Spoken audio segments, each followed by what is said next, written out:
Olá pessoal, sejam bem-vindos a mais uma videoaula da disciplina de controle linear 2, tá? Continuamos falando do diagrama de Bode, certo? Falaremos aqui sobre as características de mais alguns fatores básicos. Até então nós vimos os gráficos de dois fatores básicos na última aula, do fator integrativo e do fator derivativo, tá? Então agora a gente vai ver as características do fator polo, né, de ordem n, do fator zero de ordem n. Muito bem, um fator polo de ordem n é desse tipo aqui, né? Então ele está na parte de baixo aqui da função de transferência em JW. Tá? E se o n for 1, ele fica sem expoente. A partir de n igual a 2, a gente tem que mexer aqui na nossa fórmula de módulo, né? Então lembramos que a gente tem para cada fator básico um gráfico, uma fórmula de módulo e uma de fase, né? Quando a gente for desenvolver o diagrama de Bode por completo, a gente pode fazer pela somatória do gráfico, que até vou mostrar num exemplo aqui como ficaria no final da aula, ou a gente pode fazer por soma dos módulos aqui, tá? Então, lembrando a fórmula de módulo menos 20n, que é esse cara aqui, log de 1 sobre ômega t, o ômega t ao quadrado, né? Para esse cara em específico aqui, né, o diagrama de módulo está aqui, em dB a amplitude, em ômega, radianos por segundo o eixo x, né? Sempre lembrando que essa parte é papel semilog, tá? Então a gente tem dois intervalos de frequência. Ele vem em zero até um cara chamado ômega c, que é a frequência de corte. E qual é essa frequência de corte? É 1 sobre t. Então a gente vai saber qual é esse t para cada, na verdade esse t aqui, né, para cada fator básico. Então a partir do t é que o gráfico se desenvolve, tá? Então aqui nesse caso, ó, ele vem zero, então quando chega em ômega c igual a 1 sobre t, aí ele começa a decair aqui, tá? E a fase para esse fator, diferentemente lá dos fatores integrativos e derivativos, que era uma constante apenas, né? Esse é uma fórmula, então menos n que multiplica arco tangente de ômega t, tá? E ele vai ficar mais ou menos nesse formato aqui, tá bom? A partir aqui então em ômega c, tá? Em 10 ômega c, tá? Então ele vai ser parecido com esse cara aqui. Muito bem. E o fator zero de ordem n, né? Então aquele cara que está na parte de cima da nossa função de transferência, né? A mesma fórmula do anterior, porém com um sinal positivo. A mesma ideia, ele vem zero até ômega c e aí a partir daí ele começa a crescer, tá? dB por frequência em radianos por segundo. A fase também, mesma ideia do anterior, porém com sinal positivo. Então agora ele vem em zero e depois vai crescendo aqui até chegar em 90 vezes n, tá bom? Vamos verificar um exemplo para ficar mais fácil da gente entender, tá? Faço o diagrama de módulo de Bode para esse cara aqui, tá? A primeira coisa que eu tenho que fazer é tornar esses caras fatores básicos, né? Para ser um fator básico, aqui a gente tem que ter mais um e mais um. Opa, o de cima aqui já está pronto, tá? Então vamos preparar esse cara aqui, vamos jogar o 10 para fora, aqui fica 1, eu divido aqui por 10. Vamos jogar o 100 para fora aqui, divido aqui por 100 e aqui fica 1. Aula retrasada nós fizemos isso, tá? E depois eu calculo com esse 10 que saiu daqui e esse 100 que saiu daqui, faço o cálculo para achar o KB.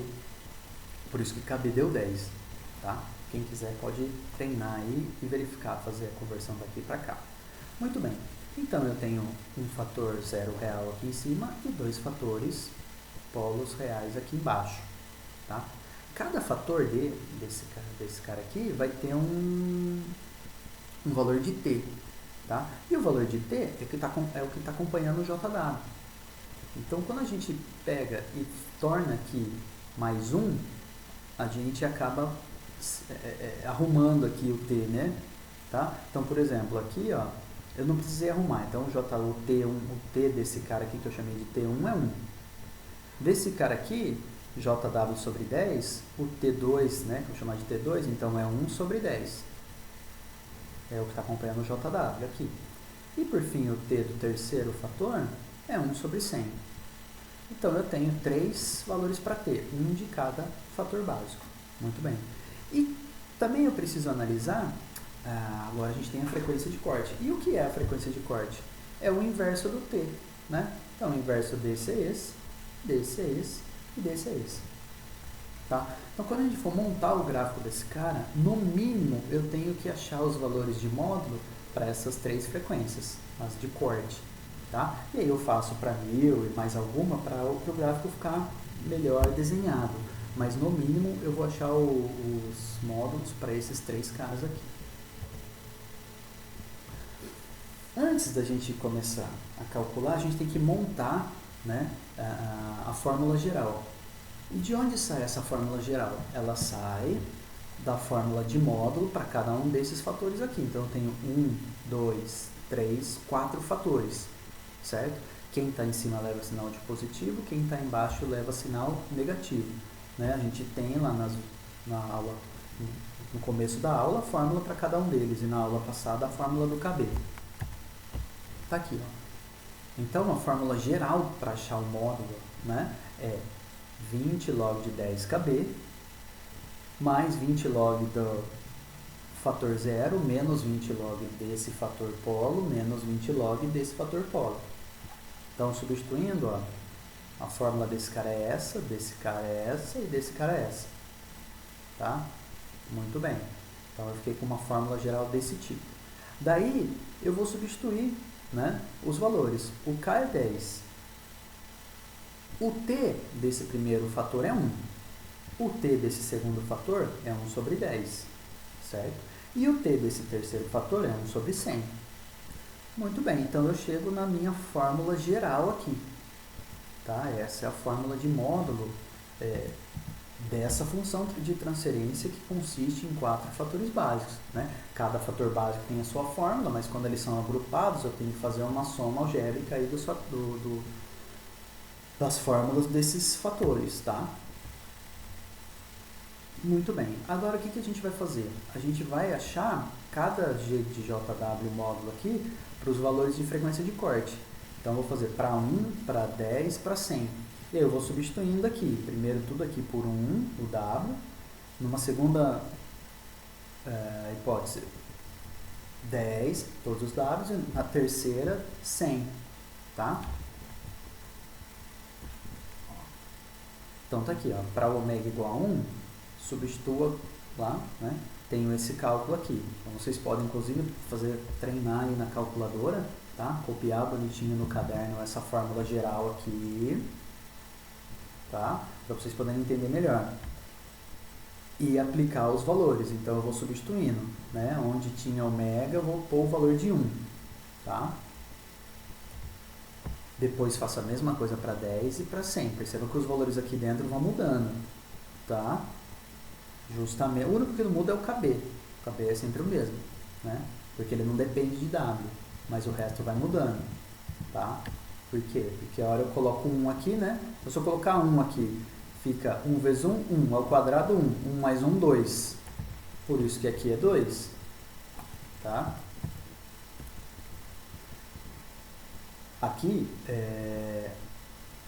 vou substituir aqui por 1, vou ficar 1 sobre 10. Vou pôr o quadrado, vai ficar 1 sobre 100, né? Aí vai ficar 1 mais 1 sobre 100. Por isso que aqui deu 1,01.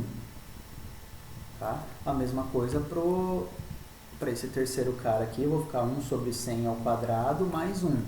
Aí eu vou chegar nesse valor aqui. Tá? Muito bem. Então, para ômega igual a 1, deu aproximadamente 23 dB. Para ômega igual a 10, deu aproximadamente 37. Para 100 também, deu aproximadamente 37. Tá? Lógico, então, para montar o gráfico com só 3 valores, com apenas 3 valores, pode ser meio ruim. Então, é interessante achar o G de JW para valores adicionais de W, como eu falei, né? Então, você pode fazer aquela fórmula geral para W igual a 1000 e depois para W igual a 10.000. Olha que interessante, se eu fosse fazer essa análise somando as curvas de cada um dos fatores, né? Então, a curva escura aqui é o meu gráfico de Bode final, o que eu acabei de achar os valores aí, né? Ele sempre vai começar no valor do KB, que seria para ω igual a 0. Para ω igual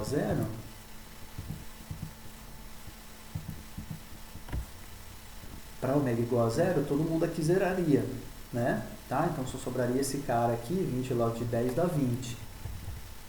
Muito bem.